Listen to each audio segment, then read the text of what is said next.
Hello and welcome to this video in which I would like to talk about self-love, self-worth and self-acceptance. I honestly believe that self-love and complete acceptance of the self were things that I had cultivated within myself. I felt blissful, I felt love for myself, love for others, love for nature, all creatures great and small. I felt like I was sending out love to all of creation. However, I recently became aware of layers of myself that I had not discovered yet. And when I looked at these layers, when I looked at these new sides of myself, I discovered something rotten, something putrefying, something not pleasant at all. I had expected to find roses, something beautiful, pretty, and instead I found something decaying. But at least it's discovered, and when we discover these, ugly sides to ourselves, we can clean them up, we can address the problem, clean house, start afresh. And we can go through our lives believing that we have cultivated unconditional love, and yet the foundation of that seeming unconditional state is actual judgment of self, judgment of others, and self-dislike. And the way I've kind of imagined this is like hate to use kind of a hierarchical pyramid structure. At the top we have this sense of bliss and love and acceptance of everything, sending out bliss bubbles to the world. But the foundation of this blissful state at the bottom is not solid, it's not blissful or loving. It's ego, it's full of fear and denial and dislike. It's mainly fear. And for me, this foundation is built, it's built particularly during the early stages of childhood, but it's also significantly built during adolescence, during those high school years when we're so needing acceptance, we so need our peers to love and approve of us, and so often that approval doesn't come. We actually meet disapproval from our teachers, our peers, our family, and all this sense of unworthiness. It becomes the foundation of our being. It becomes the foundation of how we think about ourselves and others.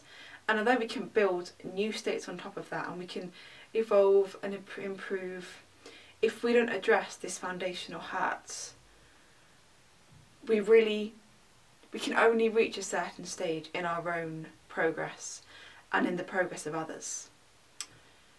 Now, I was listening to Radio 314. It's basically like a sister radio of Red Ice Radio, which is hosted by Henrik Palgrim. Radio 314 is hosted by, I think it's his partner, Lana Lockteff, and she was interviewing two young men called, I think what they're called, Kurt Flowers and Damon Charles.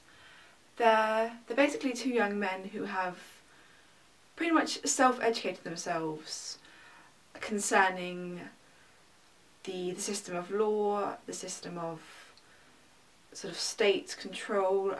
They have really looked into how the monetary system works and how we are controlled through that. And they were basically talking about how we need to create things for ourselves. We can't keep being reliant on the system. We need to do it ourselves, create what we want. And one thing that particularly stuck out for me was that they were talking about how we've been manipulated by convenience. by being given these supermarkets and takeaways, online shopping, internet, and all of the technology that we have, we've basically become lazy, and through this we've been manipulated. We only want what is convenient. And obviously this is not everybody, clearly, but it does seem like right now the majority seems to be this way. They're not interested in doing things for themselves, so they're not interested in growing their own food, in permaculture, in foraging for food, in setting up cooperatives and sharing food, and really putting in time and energy to get outside the system. No, they're looking for the most convenient way, the way to make life easier. We already have a very easy life in the West, very much so, but because our energy is taken up, often in jobs that we hate, and in putting on these fake smiles, these fake interactions with others, we come home and we just want to rest, we just want to be ourselves. We don't have energy to create new beautiful things. So the answer to that is to get everything, you know, given to us easily and with convenience. So Tesco.com. The reason I'm talking about this after mentioning self-love is because for me, self-love and creating the system that we want are intrinsically linked. And I'm saying system because I don't think we can ever get outside of systems. We need systems, but we just don't need to cooperate with the system that everyone's living in right now. We need to step out and work with each other to create new systems. We need self-love to do this. If we don't have self-love, if we don't realise fully our own greatness, our own power, our own worth, how on earth are we supposed to reach out to others and share our gifts with them? How on earth are we supposed to be able to recognise those gifts and approach others and say, I believe I can help you with this problem, I have this skill and this interest, and I would like to be of benefit to you? We can't do that.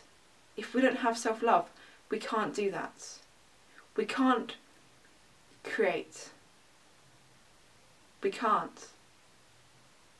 What we need to do is obviously look at the system, realise that there is not what we want there. We can't find what we want. So we must create it. We must make it. And the foundation of that will be a profound belief in our own self-worth, in our greatness, and in the greatness of others. We kept reliance. We kept feeling small. We can't create. Love yourself, love others, see your own worth, and then create the new world.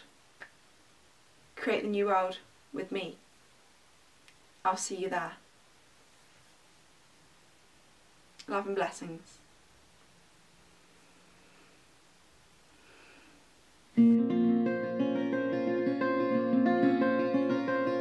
By the fact that I have the will to do it, that qualifies me to do it. By the fact that I have the desire to change things, to help others, whatever it is whatever the specific thing is that you feel called to do, by nature of the fact that you have that calling, you are qualified. You have your degree, you have your